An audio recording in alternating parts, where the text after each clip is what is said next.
convierten en una referencia en su especialidad. Más allá de su excelencia académica, la doctora Pérez se distingue por su empatía y su sencillez y disposición para escuchar, cualidades que la hacen una docente y colega invaluable. Hoy nos acompaña con un tema del día a día en el servicio de urgencias, el EPOC y sus exacerbaciones.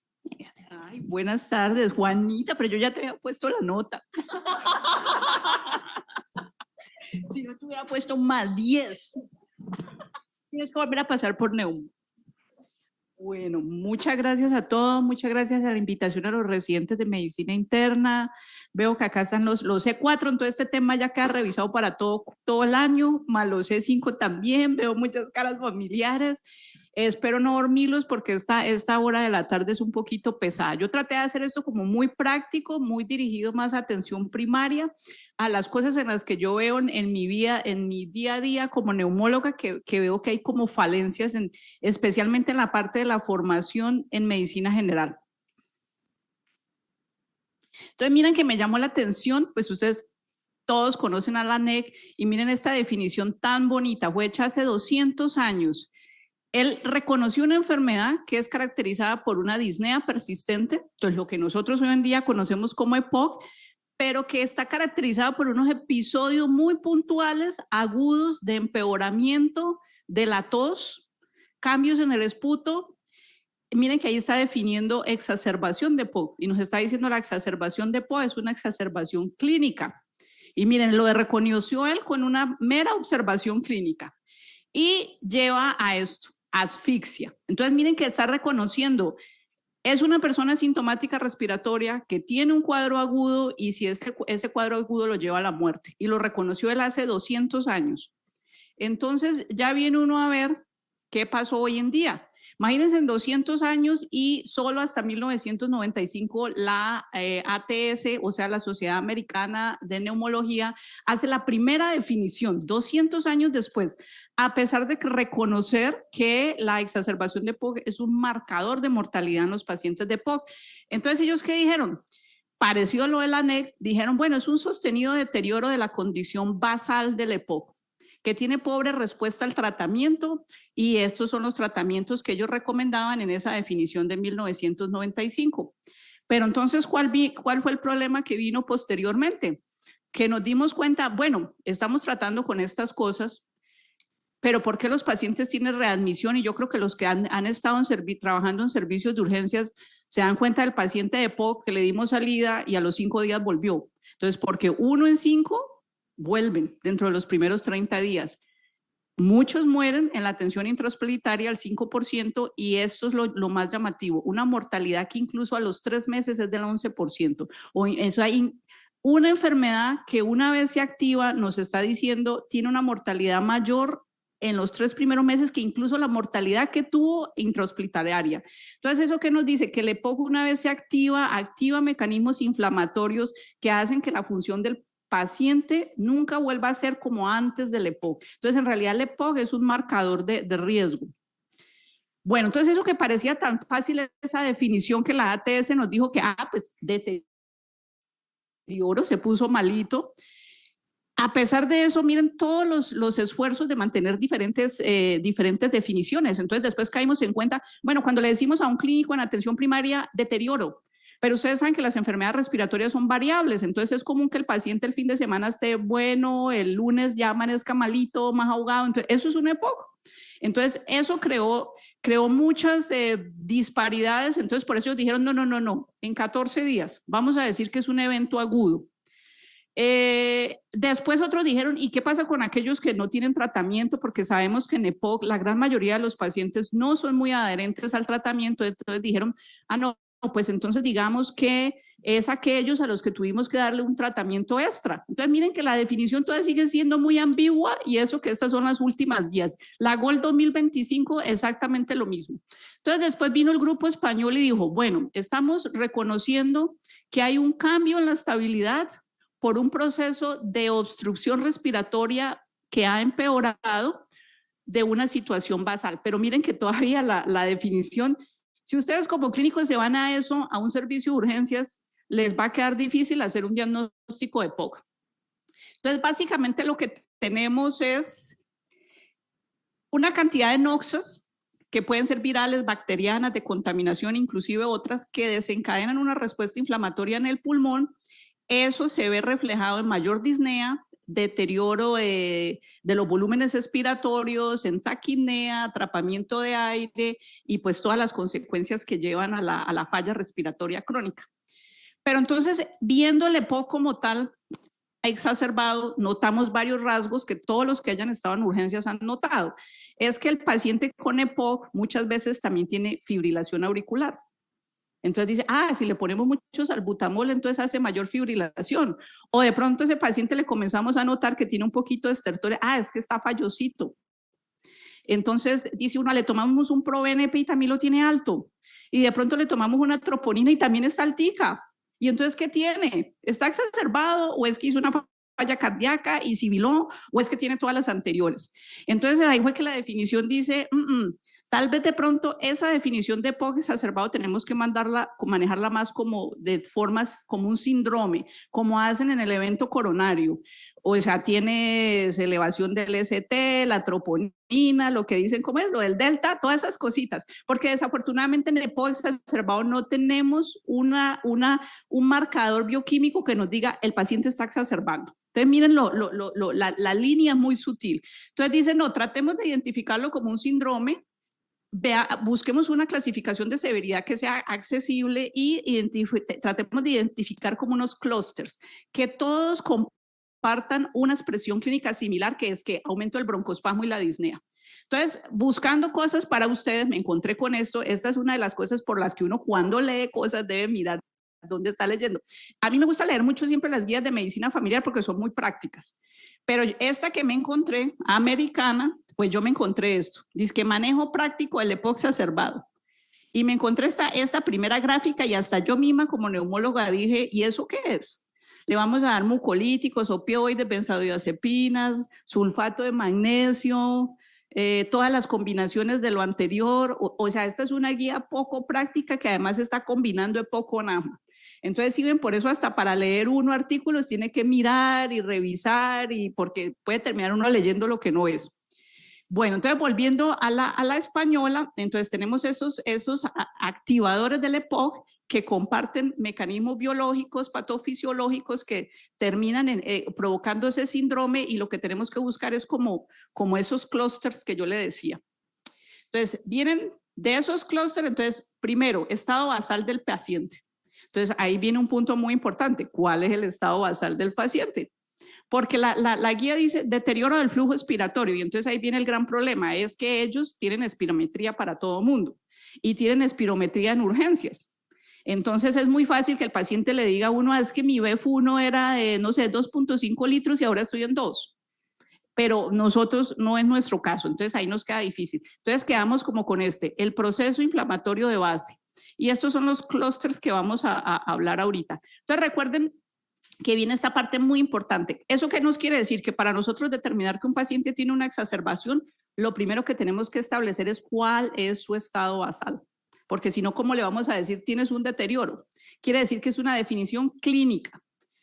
Y eso es muy importante porque vienen entonces los conceptos de falla de tratamiento que los vemos en el día a día, especialmente en esta época que no hay escasez, pues no hay inhaladores en algunas EPS, entonces pues los pacientes tienen deterioro de su estado basal, pero no por una exacerbación, sino por falta de tratamiento. Y otras dos cosas muy importantes que hay que tener en cuenta, ustedes que van a manejar gente con EPOC, es ese concepto, recaída. Hago un EPOC exacerbado, me recupero gracias al tratamiento que me dieron en urgencias o en consulta externa, pero en las primeras 4 semanas tengo un deterioro. Y eso hace parte de la exacerbación. O la recurrencia. Tengo EPOC exacerbado y en el siguiente año hago otro episodio, separado por más de un mes del primero. Eso me pone en un factor de riesgo muy grande. Entonces, ellos plantean unos pasos clínicos muy prácticos. Entonces, determina el diagnóstico. Recuerden, la sospecha siempre es clínica, de un cambio agudo, de un cambio en la disnea, o cambios en la tos y el cambio del esputo, que es lo que ustedes siempre han escuchado del Antonicen. En esos diagnósticos diferenciales, miren todo lo que ponen: causas respiratorias, embolismo, neumotora, las causas cardíacas y los otros. Pero entonces ahí viene el cuida del asunto. ¿Esto son en realidad diagnósticos diferenciales o son causas o están relacionados con la exacerbación? ¿Por qué? Porque una tercera parte de los pacientes con EPOC exacerbado tienen una falla cardíaca descompensada. Un 15 a 20% tienen marcadores de daño cardíaco. Un 20% tienen infiltrados. Y entonces ahí viene la situación. Aquellos que se van a TAC de tórax, a los que no se les había hecho un diagnóstico de neumonía, en los estudios posteriores se encuentra que sí tenían una neumonía. Entonces viene el concepto, ¿era una neumonía o era un EPOC o eran los dos? ¿Y cómo diferenciarlo en ese momento agudo? Imposible. Entonces por eso dijeron, por eso entonces el concepto de los fenotipos. Dijeron, no, tenemos que meter todo junto. Como quien dice que tenemos, recuerden que los pacientes epocosos además son de edad avanzada, entonces tienen EPOC, tienen falla cardíaca, tienen todas las anteriores. Entonces dicen no, entonces más que determinar en sí una etiología en particular, nos vamos a ir a la severidad. Entonces miren, esta parte es fundamental que desafortunadamente nosotros en nuestro medio es difícil. Recuerden, un cambio desde la línea basal del paciente. Entonces, aquí están asumiendo que reconocemos pacientes de bajo riesgo como aquellos de menos de 50% mayor de un B1 mayor de 50% o alto riesgo menor del 50%. Pero recuerden que nuestros pacientes no tienen eso, entonces ahí nosotros tenemos esa salvedad. Una cosa muy importante es, recuerden, para uno considerar un EPOC leve, o sea, un EPOC de manejo exacerbado de manejo ambulatorio, todos estos criterios deben ser encontrados en el paciente. Entonces, ¿eso qué nos dice? Que si yo tengo un paciente, cuando yo remito pacientes a urgencias porque el paciente tiene un EPOC exacerbado y es oxígeno dependiente, por favor no me los devuelvan a la casa. Basados porque la gente me lo dice, es que estaba saturando bien. No sé, eso quedó de la época del COVID, que si saturo 94% ya no me muero. Pero recuerden, esto es exacerbación de EPOC. Recuerden que tiene una alta mortalidad en el primer año de vida. Entonces, la saturación no es el único indicador. Entonces, me está diciendo, si ustedes tienen un paciente de alto riesgo, miren, ya automáticamente les queda en esta casilla. Entonces, ya ustedes saben, ese paciente con oxígeno dependiente, ustedes no le pueden decir, váyase a la casa con amoxicilina y salbutamol, porque lo están condenando. Entonces, miren esto es para el paciente levecito que tiene arranca con un EPOC leve y tiene una presentación leve. Entonces, miren, aquí alto riesgo automáticamente los ponen en moderado. Y ya estos, por eso dice ya cualquier estratificación si tiene esto. O sea, yo puedo tener un EPOC leve, pero si ya tengo una disnea de MRC mayor de 3, ya tengo que quedarme hospitalizado. Entonces, ojo con eso, porque también existe ese concepto que soy epocoso, no tengo oxígeno, entonces no estoy tan mal. Recuerden que la severidad del EPOC ya la cambiamos y tiene mucho que ver con la disnea. Este cosito se los traje muy importante. Entonces, hospitalizamos al paciente. Entonces, ¿cómo definimos severidad? Con estas cositas. Pero les quise traer esto, porque como manejamos muchos pacientes de edad avanzada, entonces miren, ¿qué es este nuevo indicador que ellos dijeron? Uy, una nueva definición de la MRS. No. Es el mismo, pero están diciendo, ojo, porque si tienes una disnea tipo 4, o sea, ya tienes una disnea en reposo, pero no es lo mismo si eres una persona de 80 años y puedes ir al baño solito, así eres de 80 años y necesitas ayuda, porque quiere decir que eso automáticamente te pone aquí y te da 2 puntos. Y si le sumas a eso que tengas una consolidación en la radiografía, ya tienes 3 puntos. O sea, tu mortalidad a 30 días es del 27%. Entonces, ojo con esos personas de edad avanzada, postraditas, eso hay que mirarlos con mucho detalle. Y los que quedan en riesgo intermedio, que miren, tener 2 punticos de esto ya tienen 8%. Entonces, por eso la gente con EPOC se deteriora tan rápidamente.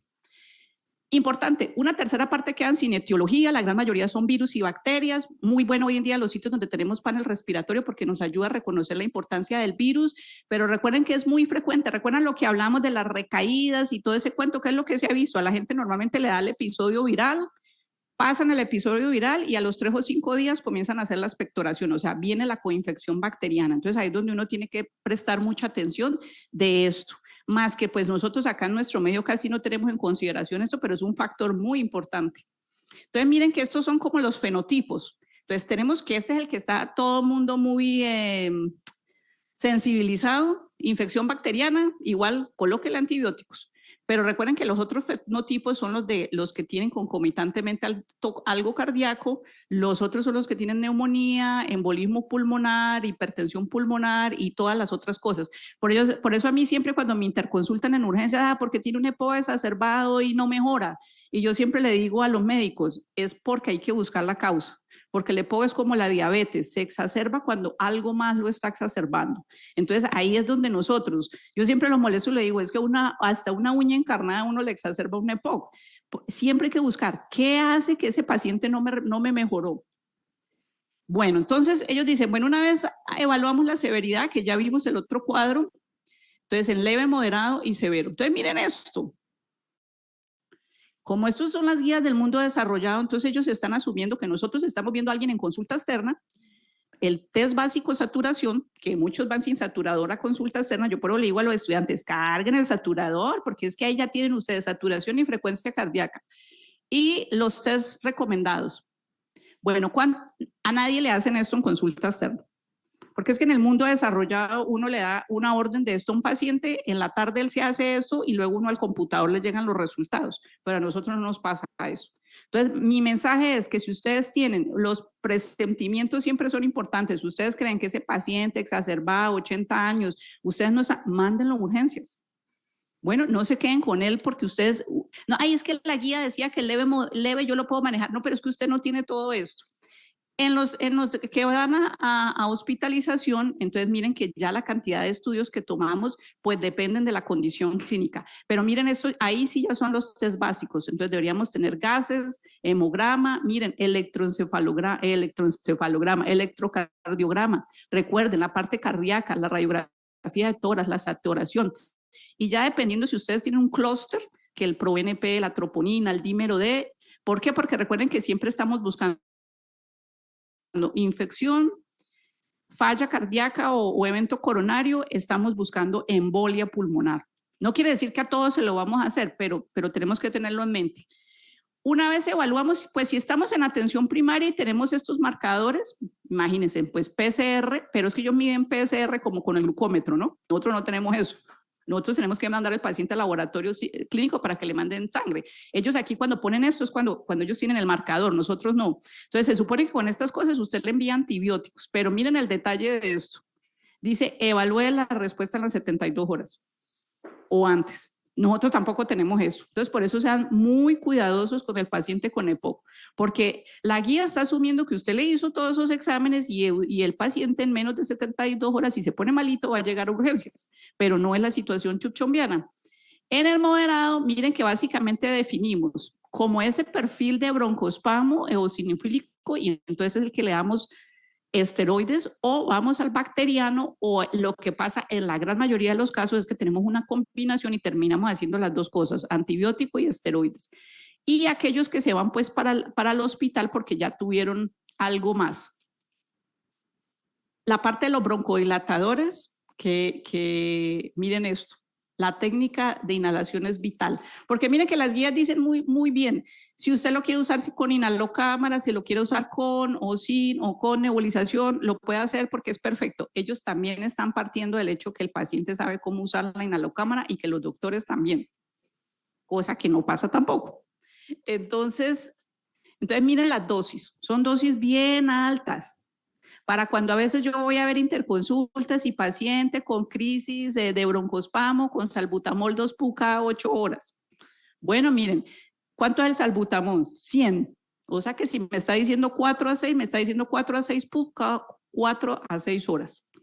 Y terbutalina, hipratropio. Entonces miren esto, y lo que yo también siempre les explico, eso es variable, no quiere decir que me va a quedar 4, eso es como la insulina, hay que estar ajustando, hay que estar ocultando al paciente.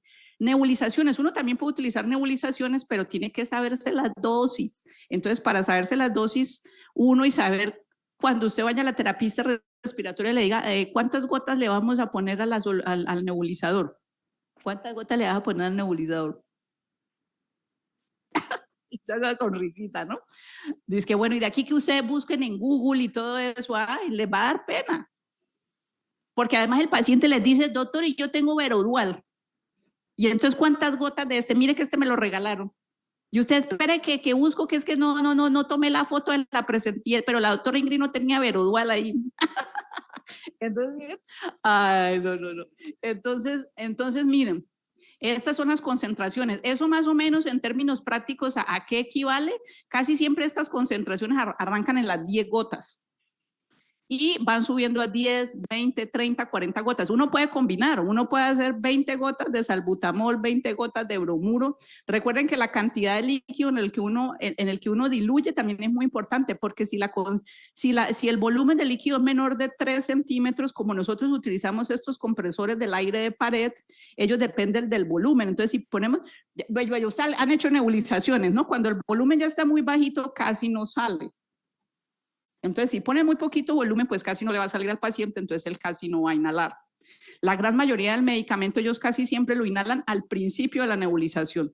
Cuando ya queda por ahí 1 centímetro, eso ya hay casi que ya no está haciendo nada. Entonces, recuerden eso porque hoy en día tienen esto, y los nebulizadores anteriormente eso eran muy costosos, pero hoy en día si ustedes meten a Mercado Libre y ponen nebulizador, se van a encontrar nebulizadores de 50,000 pesos, portátiles con pilita. Y estas cositas valen 20,000 pesos, o sea que es muy fácil. Muchos pacientes le dicen a uno, yo tengo Ventilan en la casa, ¿qué hago? Entonces, ustedes deben saber. La parte de antibiótico también importante. Miren que la guía de una amoxicilina ácido clavulonato o quinolonas con espectro respiratorio. Problema en nuestro medio, vida real. Es que a mí me ha pasado que yo mando a los pacientes con esto y después me llegan a los 3 meses a consulta de control y que ellos no hubo en la farmacia, no se los entregaron y tampoco tuvieron plata para comprarlo. O sea que en términos prácticos, pues no. Y entonces por eso a veces ustedes han visto que ponemos la famosa amoxicilina claritro, pero la lección serían estas. Entonces miren que tanto en el leve, el moderado, el grupo se mantiene, el que cambia es en la parte hospitalizada siempre con la definición de ¿tiene riesgo de pseudomonas o no tiene riesgo de pseudomonas? Entonces, miren que esta parte es importante, que esa es la que ya manejaría uno hospitalizado. De los esteroides, entonces muy importante porque son piedra angular del tratamiento, reducen la falla del tratamiento, mejoran la función pulmonar, pero ojo, no reducen la mortalidad, porque la reducción de la mortalidad está determinada por detectar qué fue lo que me desencadenó la exacerbación. ¿Fue el infarto? ¿Fue la embolia pulmonar? Entonces, el manejo del broncoespasmo en realidad es sintomático, ¿no? Porque estamos tratando la expresión de la enfermedad, pero no estamos tratando la causa. Entonces, casi siempre si tienen eosinofilia, pues dan esteroides en nuestro medio, siempre desparasiten los pacientes, porque recuerden que estas guías son internacionales, allá la gente casi no tiene parásitos. Entonces, mientras nosotros acá somos lo opuesto. Esas son las dosis, recuerden, es prednisona, ¿no? Y 5 días, pero a veces dicen, ay, le di 5 días al paciente y está hospitalizado y todavía sigue con broncoespasmo. Hay que seguirlo con esteroides.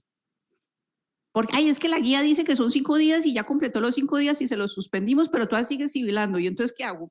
Recuerden, son guías, no son camisas de fuerza.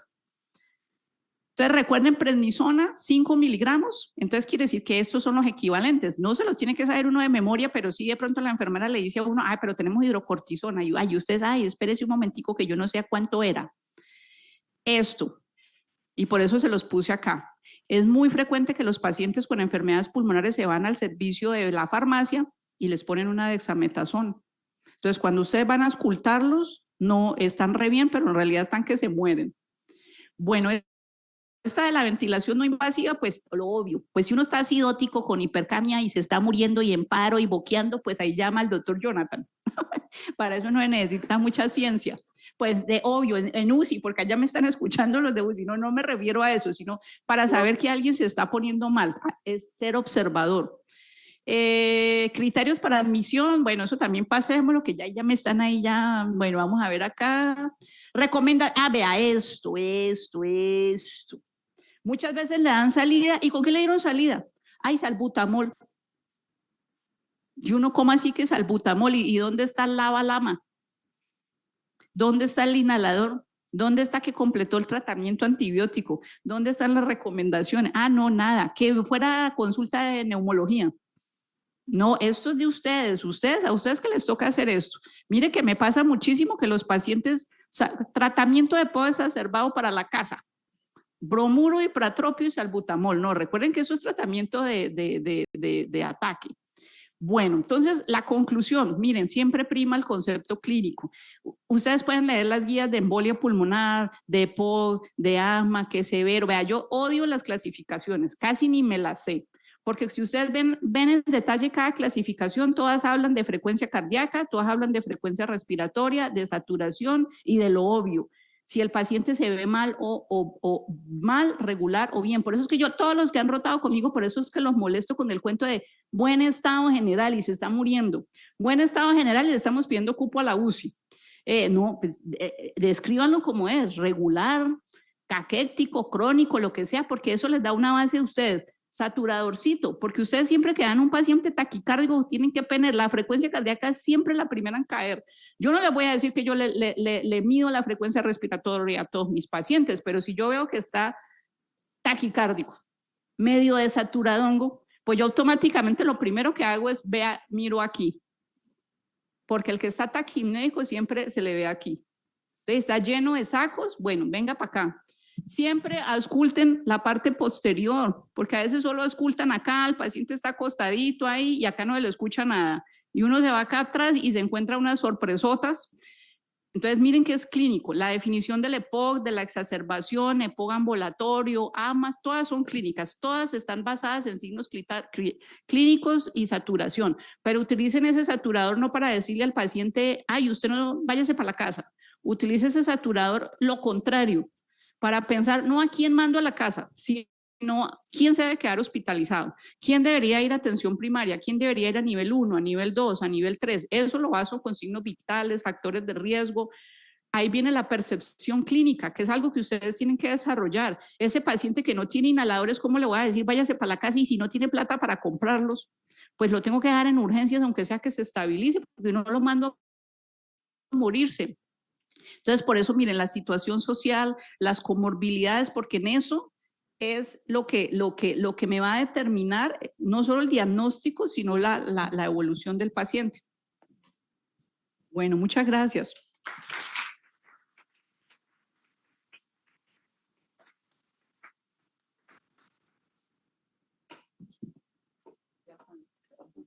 Gracias, genial.